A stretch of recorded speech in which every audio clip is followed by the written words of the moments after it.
أعوذ بالله من الشيطان الرجيم بسم الله الرحمن الرحيم.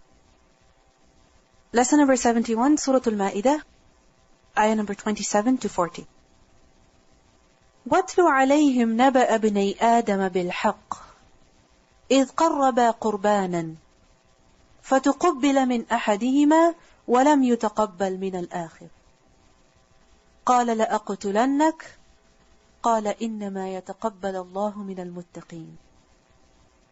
And recite to them the story of Adam alayhi salam's two sons, when they both offered a sacrifice to Allah, and it was accepted from one of them, but it was not accepted from the other. The latter said, I will surely kill you. And the former said, indeed, Allah only accepts from the righteous, meaning from those people who fear Him. In the previous ayat, we learned about the Bani Israel, about their behavior of transgression, of rebellion, of disobedience against their messenger, Musa alayhi salam. And the same behavior was also found in the Yahud, in the Bani Israel present at the time of the Prophet sallallahu alaihi wasallam.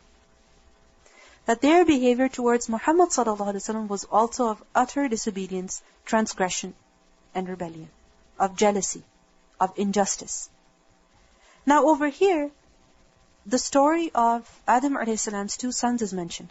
And through this incident, the Bani Israel, specifically, who were at the time of the Prophet sallallahu alaihi wasallam and even afterwards, and not just the Bani Israel, but everyone else, is being made to understand that the consequences of transgression, injustice, and rebellion are serious.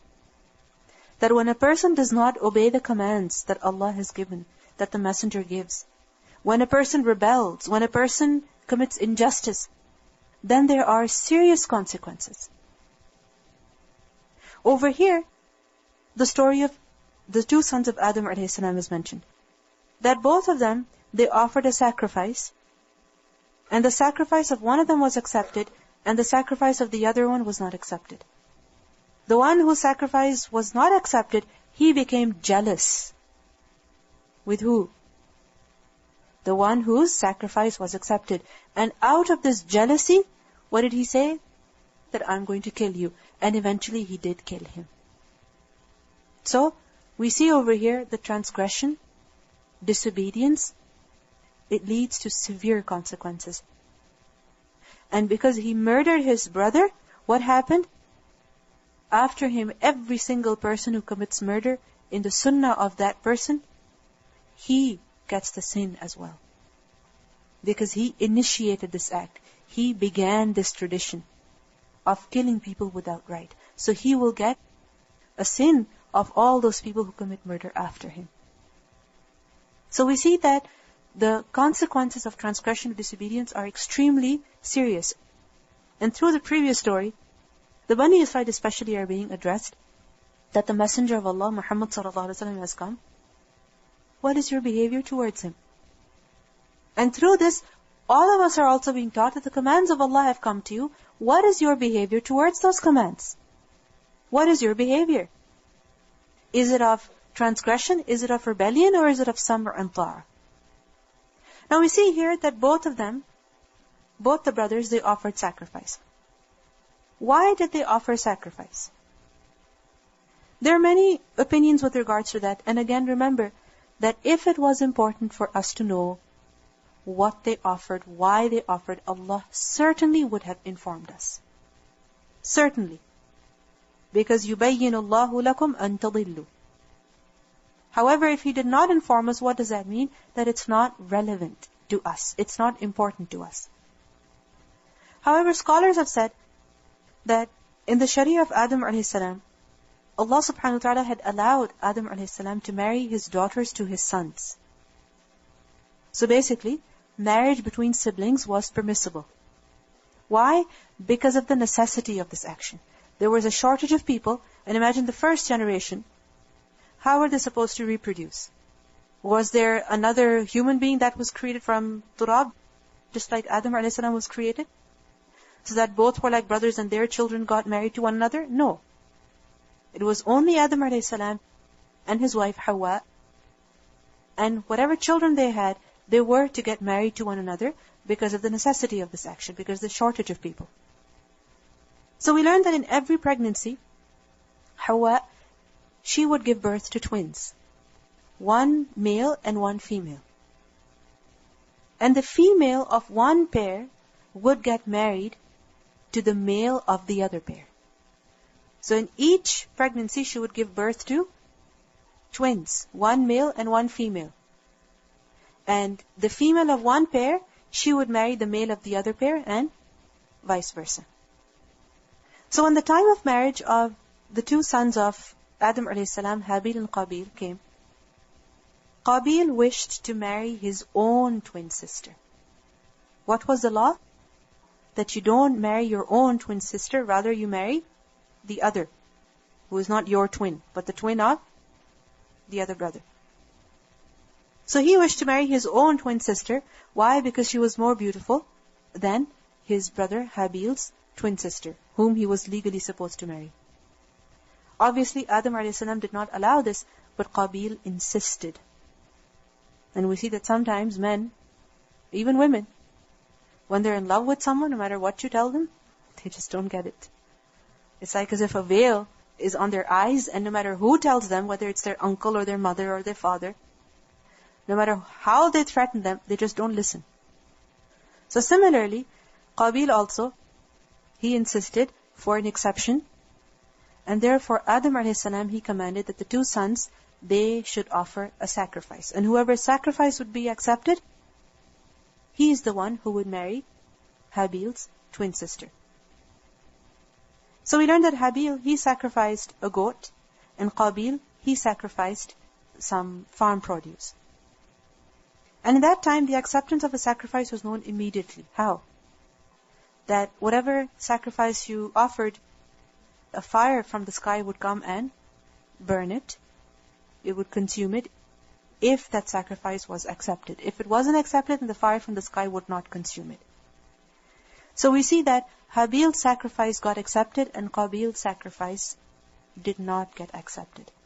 Because of this, Qabil got very furious, and in particular, he was angry with his brother. And it wasn't his brother's fault. It wasn't Habil's fault at all. But Qabil, he wished to marry his own twin sister, and that was not legal. So because of that, he became envious, he became angry, and he committed injustice against his brother. So Allah subhanahu wa ta'ala says, وَاتْلُوا عَلَيْهِمْ, and recite upon them. Watlu, tilawa, recitation. And the command is to Muhammad sallallahu alaihi wasallam. Now we see that the Prophet sallallahu alaihi wasallam was to recite every single ayah of the Quran to the people anyway. Isn't it so? Every single thing that was revealed upon him, he was commanded to convey. بَلِّغْ مَا أُنزِلَ إِلَيْكَ, convey everything that has been revealed to you. However, before a particular incident or a command, if the Prophet ﷺ is specifically told, وَاتْلُ عَلَيْهِمْ, or what is, meaning وَذْكُرْ is, then what does that show? The importance of what is being mentioned. Not just the importance, but also the relevance. That this is so relevant that you tell them, you recite to them. And who does them refer to? First of all, it refers to the Bani Israel. Because again, through these two stories, who is being addressed? Who is being made to understand a very important concept? It was the Bani Israel in particular. But again, it's not just them, but it's the rest of people, because every single person can take lessons from this incident. So وَاتْلُوا عَلَيْهِمْ, recite upon them, نَبَأَ, the news of Ibnay Adam, the two sons of Adam alayhi salam, and recite this news to them how? بِالْحَقِّ, with the truth. The word naba is from the root letters nun ba hamza, and naba is news that is important. It is not that, my head is hurting, or I ate such and such for breakfast. What is news? Something that is really important, and news that is relevant to the receiver. Now, Okay, you had a bagel and cream cheese for breakfast. How is that relevant to me? How is it relevant to your friend who's sitting next to you? So, naba is news that is important and it's also relevant to the receiver. Similarly, celebrities, they're having certain things in their life. Now, how is that relevant to a person whose name they don't even know? Is it naba? Is it relevant? It's not relevant at all. Is it important? It's not important. Maybe it's important to them, but it's not important to you. So don't waste your time pursuing other people's lives and finding out what happened and where they went and who they're going out with. No, it's not relevant to you at all. Save your time. Be focused. So Allah subhanahu wa ta'ala uses the word naba over here. That tell them about the news of the two sons of Adam alayhi salam. Generally we see that stories, they are told for what purpose? For the purpose of entertainment. And many times because of this purpose, people rarely ever care if what is being narrated is even true. People rarely ever care if what is being told to them, if what they're listening to, if what they're watching is true. If it is real, if it is based on a true story, or is it completely fictional? So, we see over here that Allah subhanahu wa ta'ala says, naba, first of all, it's important, it's relevant. And secondly, it is bilhaq, it is true, meaning narrate to them as it actually happened. So make sure that whatever you watch, whatever you listen to, whatever that you're interested in, first of all, it's based on a true story. Okay? Because something that is completely fictional, it's a waste of time. Like if you really have to watch something, then make sure it's something true, it's something relevant to you. And secondly, it has to be relevant to you. Why? Because everything that a believer does, he is haris, meaning ihris ala ma yanfa'uk, you should be greedy for some benefit for yourself. So when you're listening to a story, when you're watching a story, make sure that it's really relevant. And sometimes what is our behavior? That we watch some movie and we watch another movie. Oh, what if there's a lesson in it for us? There's always some lesson to learn. Obviously, if you have that eye, you can learn lesson from even your hands. You don't have to watch filth and take lesson from that. So, be careful about what you watch, what you see, what you listen to, because everything has an effect on you. Make sure it's not a waste of your time. Make sure it's not a majlis that is going to be a source of regret on the Day of Judgment. Remember that some majalis are like that a person is sitting by a dead donkey. A dead donkey, because there is no dhikr of Allah. No benefit that it would bring to a person in this dunya or in the akhirah. So be careful about what you watch, what you listen to. So tell them about the naba of Ibnay Adam. Ibnay is actually Ibnayn, two sons. The dual of Ibn. Who are the two sons? Habil and Qabil. So tell them the story bilhaq.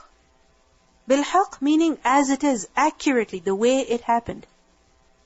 Because many times when people narrate a story, even if it's a true story, they spice it up with their own details. They add their own details, they add their own fictional characters. Why? Because it's for the purpose of entertainment. It's not for the purpose of taking a lesson. If it's really for the purpose of taking a lesson, then you will keep it as true as possible. I mean, you will keep it 100% true and not add any detail of your own. So tell them, bilhaq. In Surah Al-Kahf, ayah number 13, Allah subhanahu wa ta'ala says, نَحْنُ نَقُصُّ عَلَيْكَ نَبَأَهُمْ بِالْحَقِّ.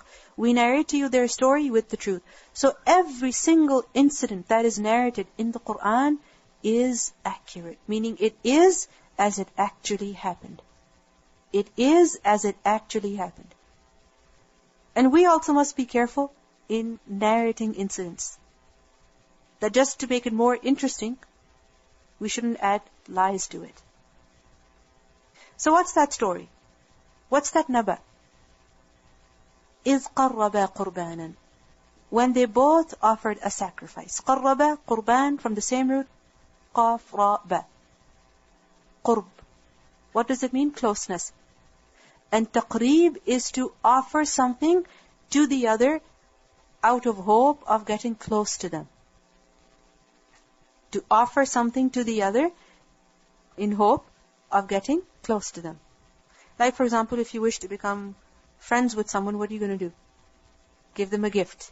Because giving them a gift means that, you're at that level now. You can actually be friends with them. Right? So, إِذْ قَرَّبَ قُرْبَانًا. And qurban, as a term, is used for everything that a person offers, whether it is something living or non-living. And why does he offer it? Why does he offer it? To get the pleasure of Allah.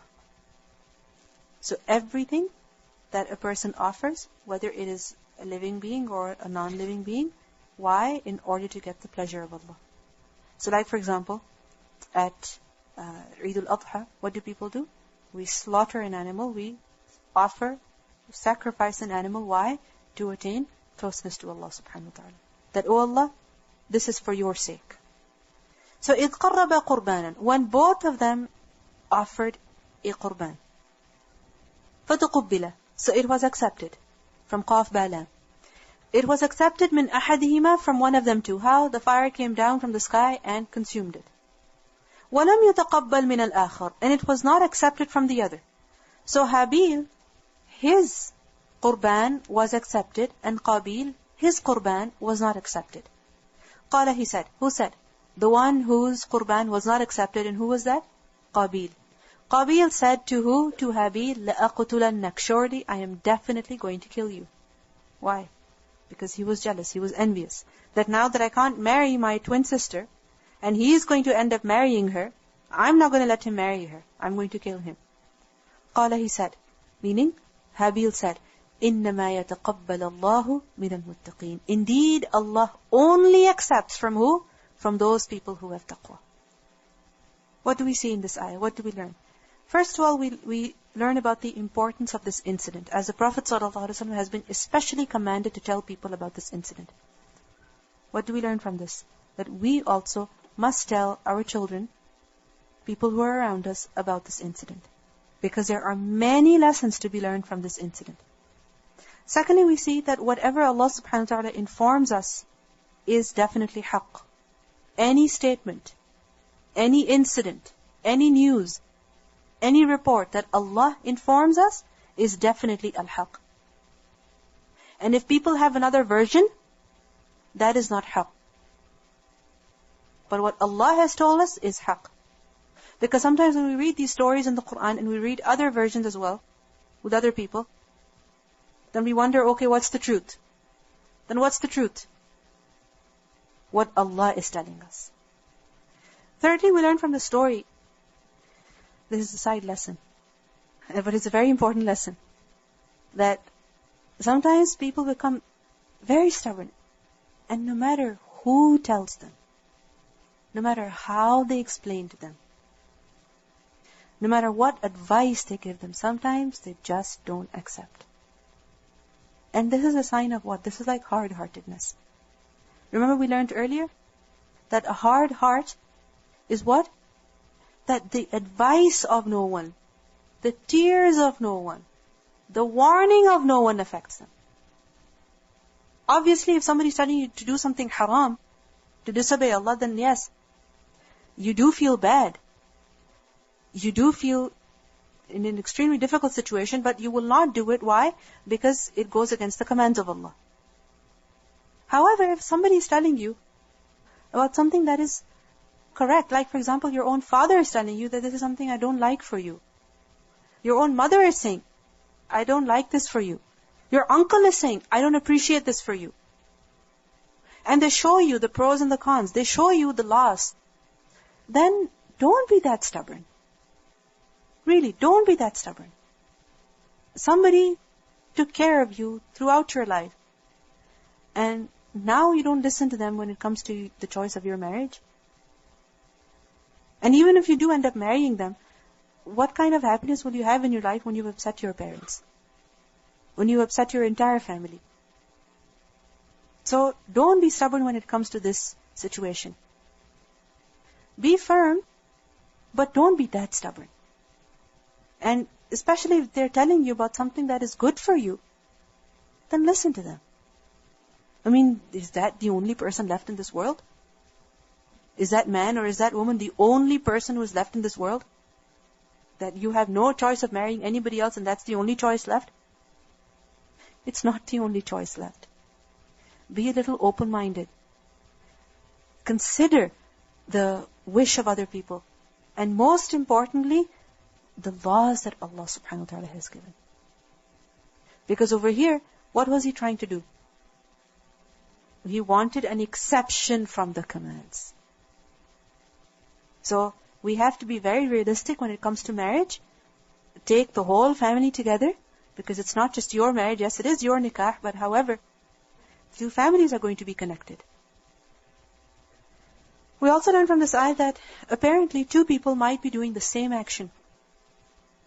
Both of them, قَرَّبَا قُرْبَانًا. Apparently two people might be doing the exact same action. But in reality, they're different. They're completely different. One is accepted, one is rejected. Yes, we are supposed to judge on the zahir. And actually, you know what? We're not even the judges. We are no one to say this person is very sincere and that person is not sincere. No. We're not the judges at all. But what we need to realize is that on the surface, my action might appear to be very good. My action might appear to be very good. But I know if I have sincerity. I know if I could do better. I know with what niyyah I did this. So it's not just the apparent that matters in good deeds, but it's also the batin. It's also the niyyah that matters. We also learn from this ayah that Allah subhanahu wa ta'ala, He accepts some deeds of His slaves and He rejects other deeds of His slaves. Every single action that a person does, it's not necessary that it's accepted.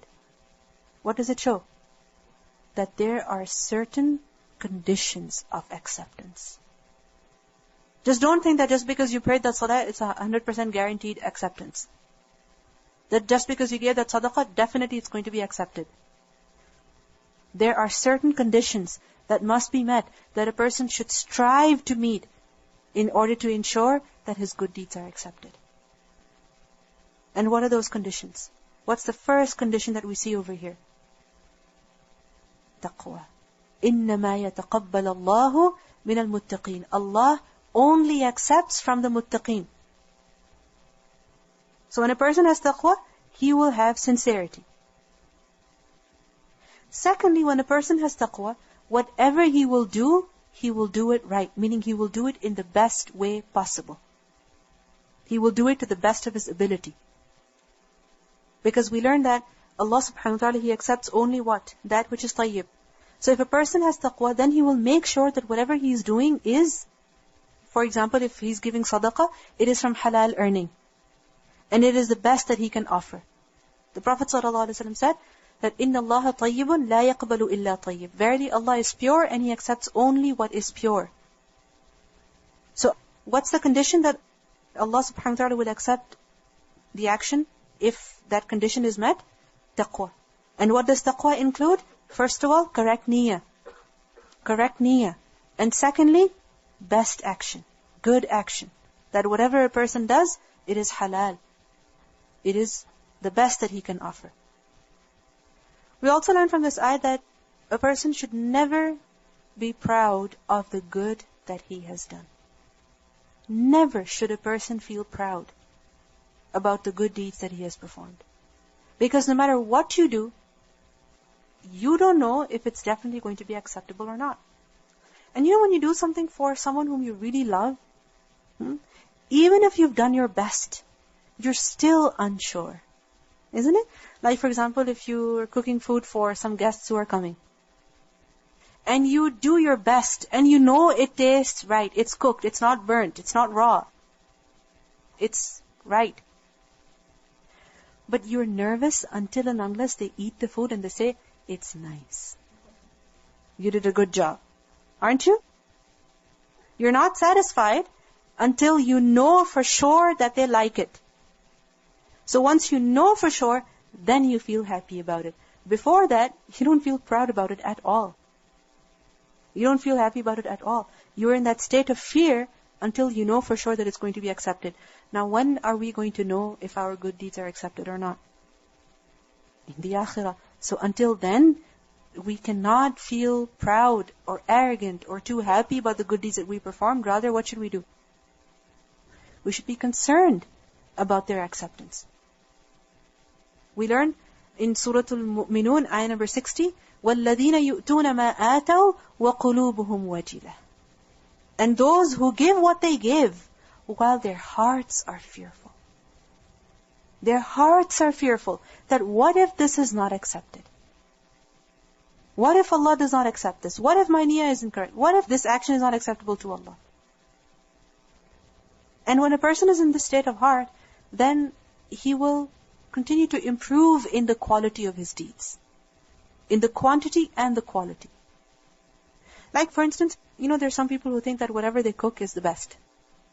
They're the best chefs. If somebody tells them, maybe you should cook in this way, maybe you should change the technique slightly, are they going to listen? No. They're not going to listen because they think whatever they do is best. Their recipe is the best, even if people don't like it. They're like, too bad, this is the best, it's your problem. But if a person is open-minded, and if somebody gives him feedback, then what is he going to do? He's going to accept it. And as a result, his quality is going to improve. The quality of his actions is going to improve. But if a person thinks that, no, I'm fine, then his quality will not improve. The quantity or the quality.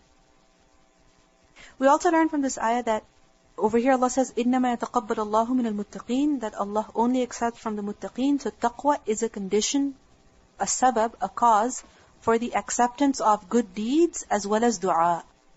Because إِنَّمَا يَتَقَبَّلَ اللَّهُ. Yataqabbalu this is general, meaning He accepts. Good deeds, du'as, this is general. So if a person is making dua, if a person is performing a good deed, he should do it with taqwa. Because if a person is making dua with taqwa, then it's going to be accepted. And if a person is making dua arrogantly, that, oh Allah, just give me this, or he's negative, that I know you're not going to do it, you're not going to give this to me, but still, this is not taqwa. This contradicts taqwa. So, any good deed, whether it is sadaqah, or it is fulfilling a promise, or anything, even dua, what's the condition? That a person must have taqwa. We also see that a person who does not have taqwa, a غير muttaqi, his deeds, his du'as are not accepted. For instance, if a person gives charity from haram money, is it going to be accepted? No. If he gives it with the niyyah to show off, is it going to be accepted? No. Similarly, if a person prays salah at a time that is forbidden, is that salah going to be accepted? It's not going to be accepted. So a person who does not adopt taqwa, even when performing the good deeds, then his deeds are not accepted.